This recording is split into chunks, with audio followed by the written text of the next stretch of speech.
Oh my god, that was one of the best nights ever.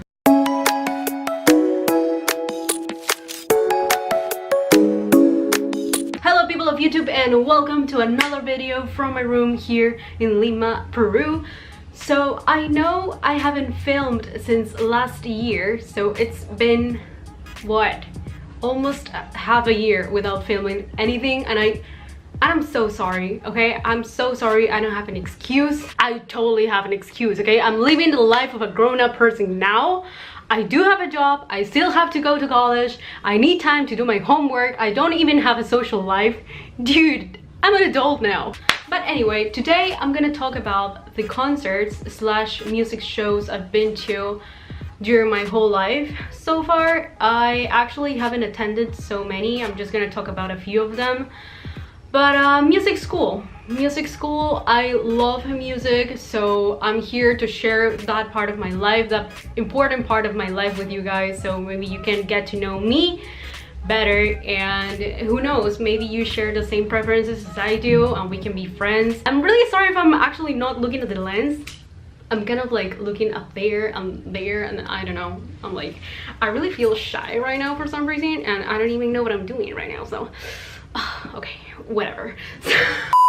By the way, I'm not really going to mention music festivals because lots of artists go to music festivals, so that's not the point. Maybe I'm gonna take a while explain every single show, because I do have story times for every single show I went to for some reason, and that's kind of fun to share as well. So without being said, let's just get to the video.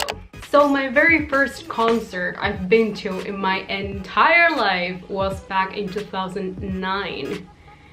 God, 10 years ago. Dude, I'm an old person now. That band was called, and I'm saying was because they disbanded, it was called Panda.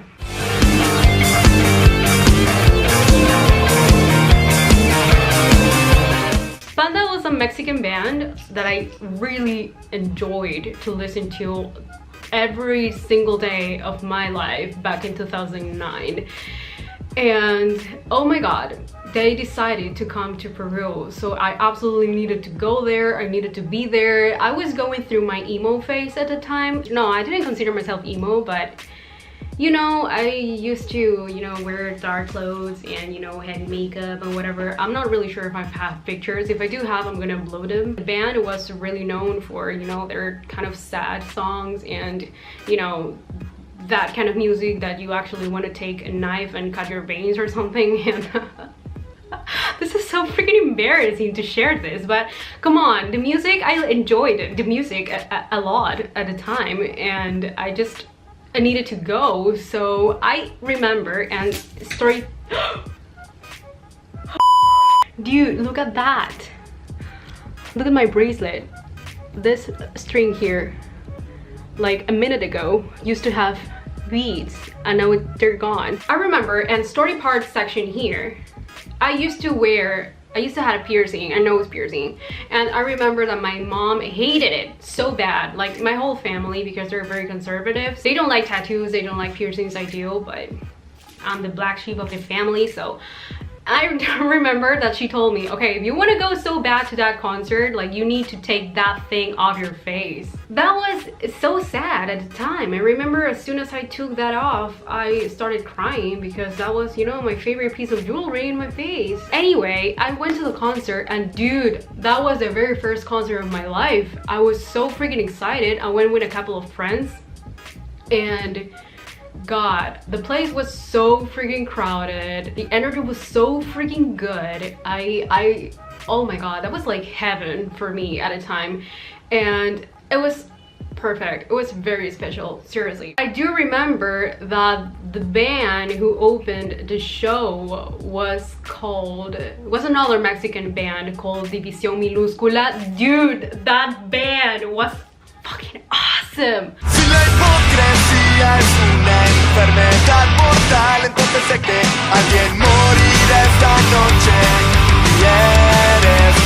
That band was so freaking cool.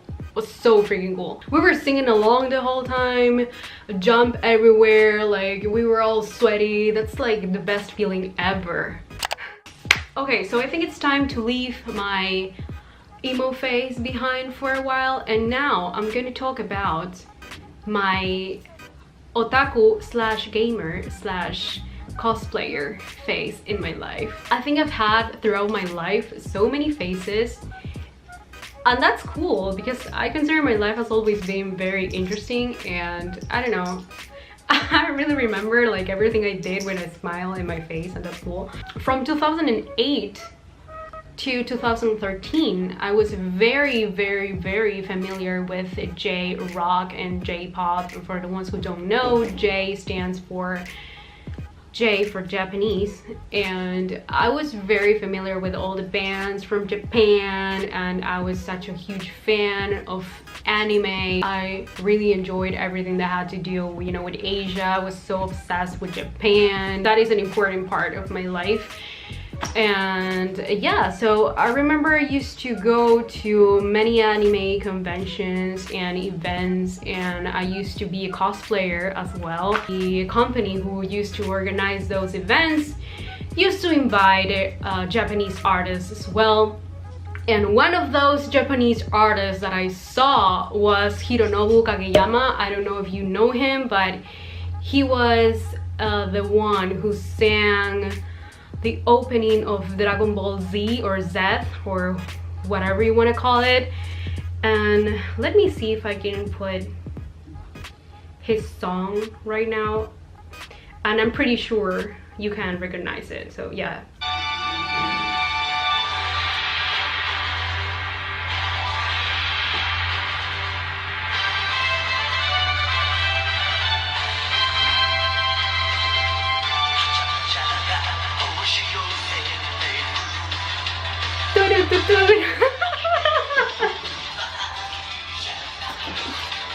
O sea, que me sé esta canción en español, joder.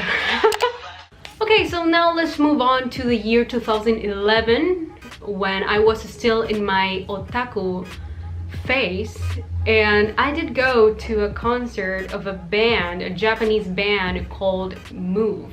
I like to move it, I like to move it, do it.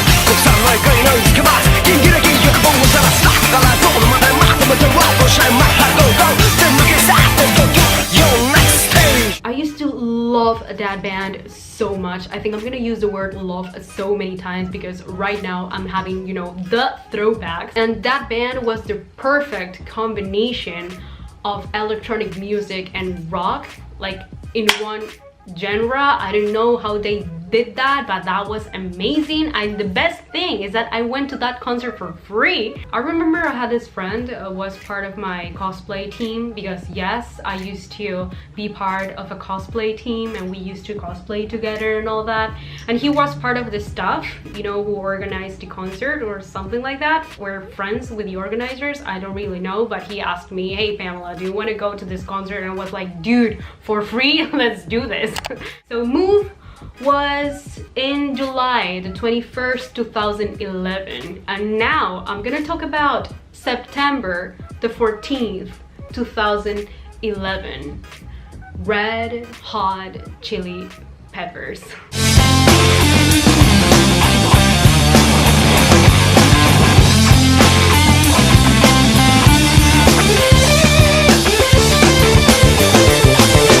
The venue was huge. I remember that was held in the main stadium here in Lima, in my city.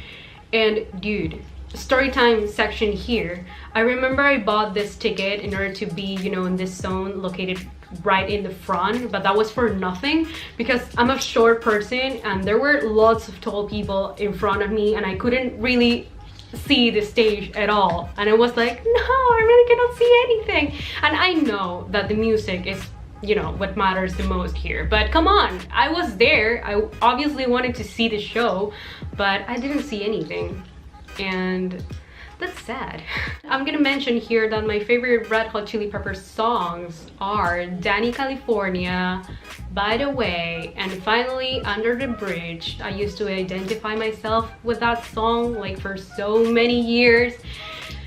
That was the song that always cheered me up when I was sad for some reason. Okay, so now that I've said my favorite songs, I absolutely would like to hear your comments as well. So please, I really appreciate if you have the time to go down there to the comment section and please write or type or whatever your favorite Red Hot Chili Peppers song. I would absolutely love to hear, well, not hear, but read your comments. Okay, now I think it's time to talk about the transition between my otaku phase and my kind of electronic raver and, you know, the best vibes ever kind of phase, the phase I have right now in my life. Let's move on to the year 2016. I believe it's important here to mention that from 2011, that was the Red Hot Chili Peppers concert, I didn't do anything until 2016. Why? Because I missed so many opportunities just because I was the kind of person who didn't want anything if I didn't have anybody who I can go with, which was kind of stupid to think. Like, now that I think of that, I'm like, dude, I was really stupid for not going to so many places just because I didn't have no one who I can go with. Like,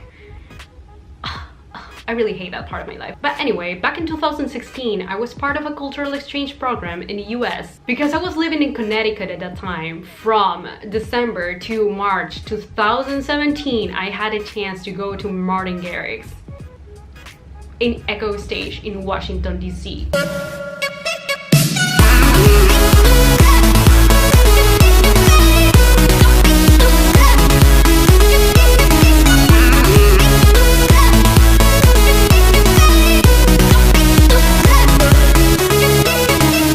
Dude, that's like the break point. I don't really know how to explain this, but that's the date or the actual period of time, the moment of my life when I decided, you know, to leave my childish attitudes to think about myself and be like, dude, I'm here in America, like, I do have this concert, and the fact that I actually don't have anyone who I can go with, that's gonna stop me from, you know, going there and have a great time. Like, no. So I said, fuck it, and I went there alone and I had an incredible time. That was my very first time in America and I just went there by myself. And dude, I really need to point this out. Storytime section, it was freezing. It was like less than 0 degrees Celsius. I remember I arrived at the venue 2 hours before the show and I was the only one there. I don't even know if in your country it's like that, but at least we Latin American people, like when there's an important artist who's coming, people camp like outside the venue for days to make sure that you're gonna find a great spot inside the venue. So the naive Pamela decided to go 2 hours before the show started and there wasn't anybody.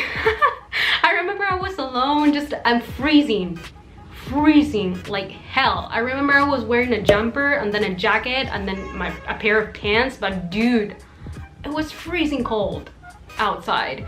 And I was waiting outside obviously because I still couldn't get in. And people started to come like 30 minutes before the show began. And of course I was like in the very first row, and dude, I remember as if it were yesterday because I've never been that close to an artist before in my entire life. You said it's all yours if you take it back. I said I can't do it alone this way. You said it's all yours when you smile. It's only you who loves me like you do, trying to keep me cool, but I can't keep pulling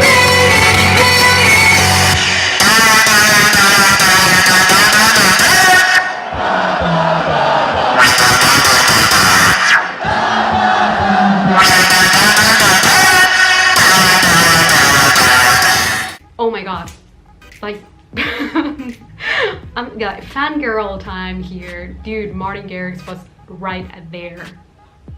And it was very special for me because he's one of my favorite DJs. I'm just glad that I was there, you know. I had an amazing time. I actually didn't talk to anybody because I'm a shy person, but I was there and I didn't even care. I was by myself. Like, I made it, you know, all the way here in order to watch the show, and I am here, you know, looking at him and enjoying the music. And wow. Okay, next artist, Dash Berlin. Without the sun.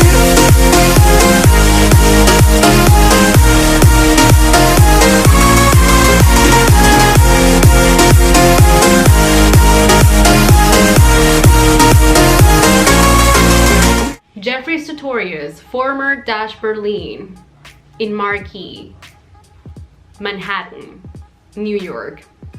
Dude, I said it all, like, no words. I'm gonna put a footage. Hopefully I can find one, but I can't break this love between us. All right, y'all, New York City, hands up and follow my lead. I want this love here tonight. I'll embrace this love here tonight. And if I break my voice,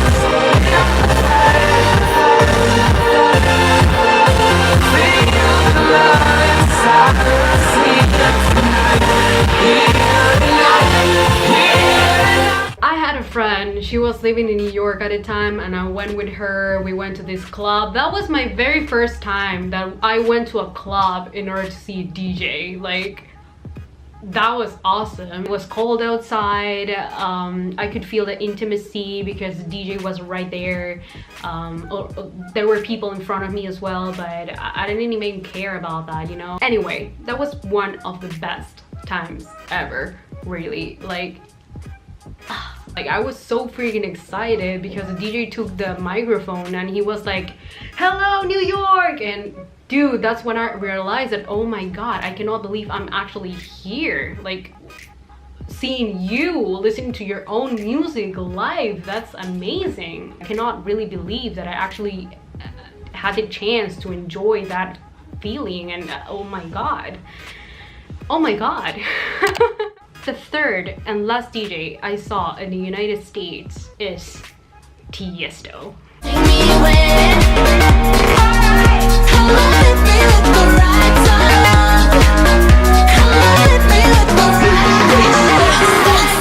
Storytime here. I was on my way to Boston in January, and I remember that when I was on my way, just in the middle, like in the middle of the road, the bus broke down. To compensate us for, you know, the damages, the loss or whatever, they decided to give us away a $15 coupon. The bus ticket was for free. And that's how I went to see Tiesto. So I was back in Washington DC. That was my very second time. I already knew the venue because like 3 months prior to that day, I saw Martin Garrix. I was located in the first row as well. I saw Tiesto. The show was amazing. I don't really have any other thing to say. Like, amazing, amazing. And if I have a footage, I'm gonna put it right away.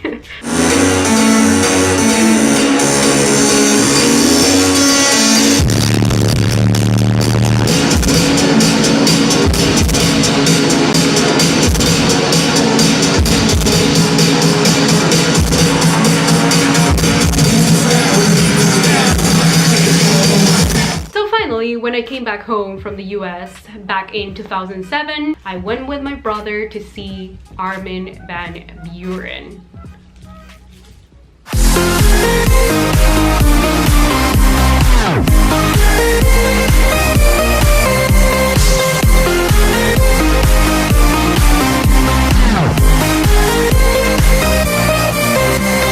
Armin Van Buuren has always been here in in my heart because I used to listen to him for, yeah, he was the very first DJ who I've ever listened to.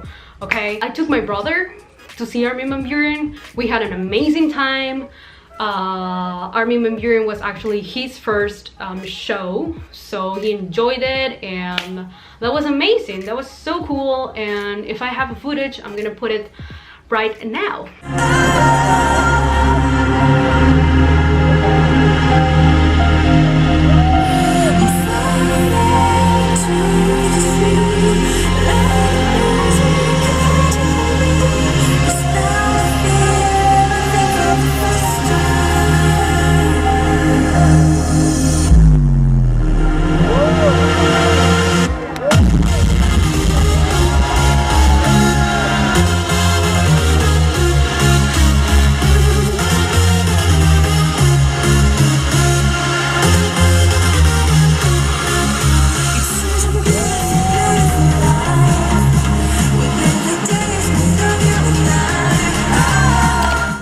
Talk about one of my favorite bands, or my favorite band back in forever.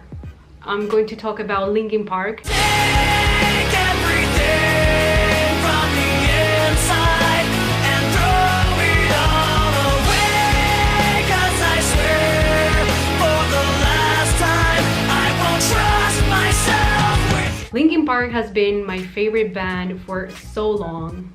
Since Hybrid Theory, literally, like, I've liked every single one of their songs. So I bought the most expensive ticket in order to see them. I went alone once again. That was the new me already, so I didn't even care if I had no one who I can go with. Like, with me, like, you know, myself was enough.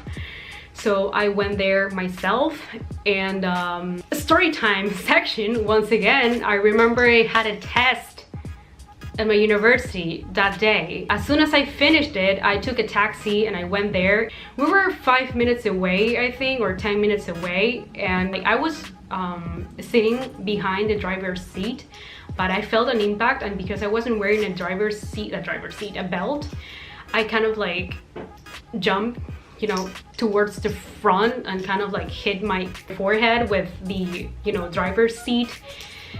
And I was like, oh my god, we're already late? How is this possible? The car crash wasn't that bad, okay? I was completely fine. I was just scared, you know, because obviously that never happened to me before. I was scared, so my heart was like beating so fast, but I needed to be there, and I was already late. And because we were close, as I said, 10 minutes, you know, to arrive, I really didn't care about anything. I took my stuff and I started running. So I arrived there. Linkin Park wasn't there yet, so I was happy because of that. There was this previous band that I actually cannot remember the name, but there was another band on stage, and Linkin Park came out. My favorite song is One Step Closer. That's always been my favorite song, my favorite Linkin Park song.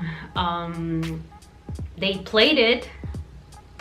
I jumped, I screamed, there were lots of feelings just in my head that right now I really cannot describe with words.